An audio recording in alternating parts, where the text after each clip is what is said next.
Salut à tous, la team Well, tout même chaud pour Lyon Fan TV. Très heureux les gars de vous retrouver pour une nouvelle vidéo. J'espère que vous allez bien, vous avez passé une bonne journée ou que vous passez une bonne soirée ou une bonne nuit. Je ne sais pas à quelle heure vous me regardez parce que je sais que c'est très variable. Il y en a même qui sont à l'étranger, il y en a qui sont dans les dom-toms, donc je vous salue. Vous êtes de partout. Merci en tout cas de nous suivre de plus en plus nombreux. N'hésitez pas à vous abonner. Ceux qui ne sont pas abonnés, un petit like, toujours le petit commentaire qui va bien. Je lis tous vos commentaires, même si je n'y réponds pas toujours. Je suis désolé, c'est vrai que c'est peut-être un défaut. Je devrais m'y mettre, c'est vrai, mais il y en a tellement. Je suis désolé vraiment, mais en tout cas, merci beaucoup les gones de vraiment de votre fidélité. J'essaye de vous faire des vidéos tous les jours parce qu'il y a de l'actualité tous les jours, pas des actualités incroyables, quoique ce soir on va parler d'une arrivée dans l'organigramme de l'Olympique lyonnais. Parce que vous le savez, John Textor veut restructurer, il a déjà restructuré un petit peu avec l'arrivée de Mathieu Louis-Jean, avec le directeur aussi de la performance, Mathieu Buchheit, qui est aussi venu. Il va y avoir d'autres personnes qui vont venir et là, ça en fait partie parce que John Textor voulait absolument un PDG. Pour l'instant, lui est que PDG intérimaire. Il a du mal à trouver une personne qui soit un petit peu dans ce qu'il a ciblé, à savoir quelqu'un déjà de confiance, quelqu'un qui soit performant, quelqu'un qui soit intégré au tissu économique lyonnais, à la ville de Lyon même. Et il y a beaucoup de mal. Et on avait dit déjà que John Textor ne voulait pas pour l'instant d'un directeur sportif, que Mathieu Louis-Jean allait jouer un petit peu ce rôle officieux.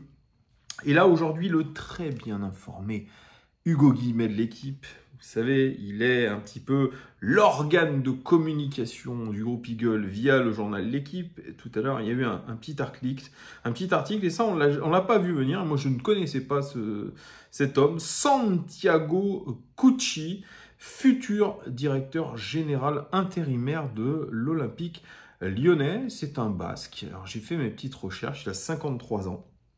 Aujourd'hui, il est le PDG de Dockers qui appartient à Levi's, vous savez, la marque de jeans. Et d'ailleurs, il a été PDG de Levi's, me semble-t-il, aux États-Unis.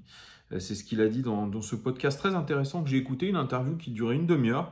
Je l'ai trouvé super sympathique, vraiment très cool. Il parle bien, c'est quelqu'un qui a les pieds sur terre, quelqu'un qui connaît bien le milieu de la SAP.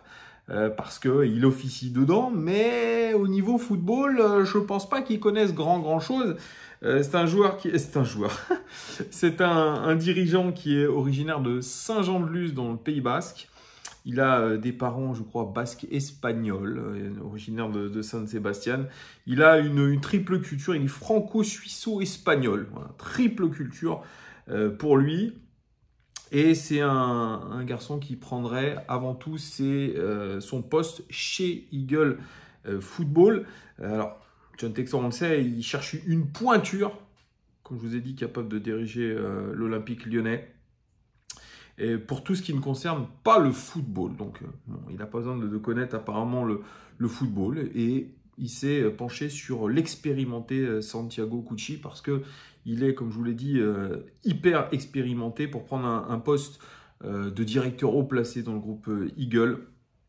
Et ensuite de ça, il pourrait prendre, pareil, en tant que personne intérimaire, on va dire, la direction générale de l'Olympique lyonnais. Son profil, en tout cas, a été validé en interne. Actuel PDG de Dockers. Voilà, il a été aussi vice-président USA de Levi's. Il a été aussi chez Quicksilver, Caporal, Marc Jacobs, Tommy Hilfiger.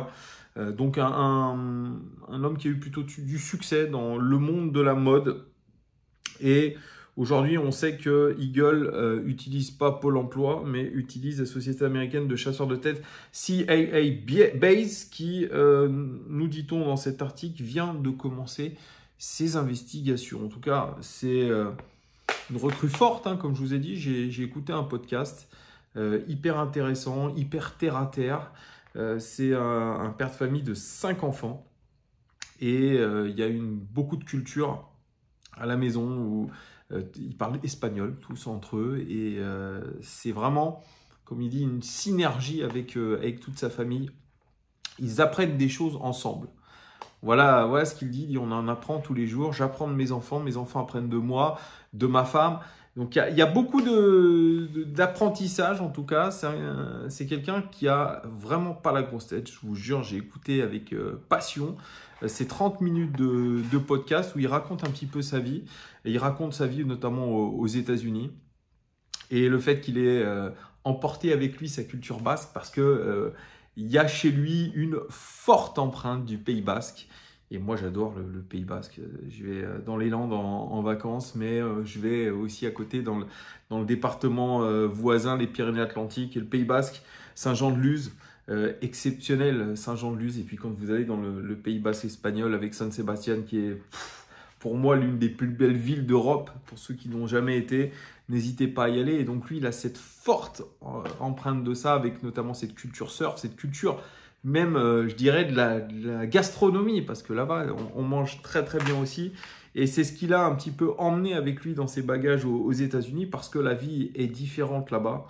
Et il a cette imprégnation de la culture aussi américaine. C'est ce que cherche un petit peu, je pense, John Textor, un directeur général, ou en tout cas un dirigeant de haut vol qui a un CV qui est énorme. Quand vous êtes vice-président US de Levi's, je ne sais pas si vous vous rendez compte, Levi's, c'est une marque exceptionnelle. Tout le monde connaît Levi's. Tout le monde a eu dans sa vie un jean Levi's. C'est une marque incroyable avec une image très très forte. Et là, il préside Dockers. Dockers, vous connaissez, c'est cette marque un petit peu de chino. Pareil, qui a traversé le temps. Et quand on voit les autres marques Quicksilver, marque sommité de marques de surf, qui était présidée par le regretté Pierre Agnès, que j'ai connu à une époque quand j'étais gamin. Le groupe d'ailleurs, Quicksilver, Billabong, et je crois il y a Roxy, et puis il y a une autre marque, a été racheté par David Beckham, entre autres. Et enfin, bon, ça c'est un petit peu, je digresse un petit peu, mais voilà, c'est donc quelqu'un qui a une expérience formidable de l'entreprise, du monde de l'entreprise, du fonctionnement à l'américaine. Donc, il ne sera absolument pas bouleversé par John Textor, par ce qui se fait chez Eagle Football. Alors, dans son parcours, il n'y a rien qui a à voir avec le football, mais c'est là aussi la force des Américains, c'est que je pense que la culture américaine, c'est même si vous venez complètement d'un autre milieu, mais que vous avez des compétences clés et qui sont recherchées par les Américains sur un certain poste, notamment par ces chasseurs de tête américains, eh bien, vous serez pris. Parce que c'est avant tout les skills qui sont importants et non pas l'intérêt que vous portez au poste que vous pouvez potentiellement avoir. À la différence un petit peu de ce qui se fait en France où vous avez besoin d'une expérience de 5 ou 6 ans dans le domaine. Eh bien non, là c'est les États-Unis, ça ne marche pas comme ça. Vous avez des skills, vous avez des compétences et vous apprendrez sur le tas ce qu'il faudra pour votre nouveau job dans votre nouvel environnement. Et ça, moi je trouve ça excellent, c'est vraiment une très très bonne chose. Et je pense qu'il pourrait être quelqu'un de bien. Vraiment, je vous encourage à taper sur Internet. Vous tapez le nom de cet homme-là et vous tapez podcast à côté. Vous allez tomber sur, je crois que comment ça s'appelle, un truc avec Jean Bomber, quelque chose comme ça. C'est le nom du site Internet. Le podcast dure une demi-heure et il est réellement passionnant. Donc n'hésitez pas. Franchement, moi j'ai apprécié énormément le personnage. Donc franchement, pour moi, ça serait une excellente recrue pour l'Olympique Lyonnais. Je pense que John Textor, il est à la recherche de personnes un petit peu comme ça, de haut vol, dans le monde de l'entreprise, dans le monde des affaires, dans le monde du business. Alors là, on n'est pas prêt de trouver le PDG qui est bien implanté dans le paysage lyonnais. Pour l'instant, ce n'est pas le cas. John Textor est toujours le PDG de l'Olympique Lyonnais. On verra ce que ça va donner. Les gones, j'ai mis aussi sur l'onglet communauté le nouveau maillot extérieur de l'OL avec le logo des années 90. Ça vaut vraiment le coup. Et bien sûr, comme d'habitude, vous pourrez le gagner sur cette chaîne dès qu'il sera sorti. C'est évident. Et je vois qu'il fait déjà beaucoup d'émules. Je vois dans les commentaires, ça a l'air de plutôt vous plaire. Donc n'hésitez pas, voilà, commentez-moi cette vidéo concernant le probable nouveau directeur général par intérim. Je vous fais des gros bisous et à très très vite. Ciao.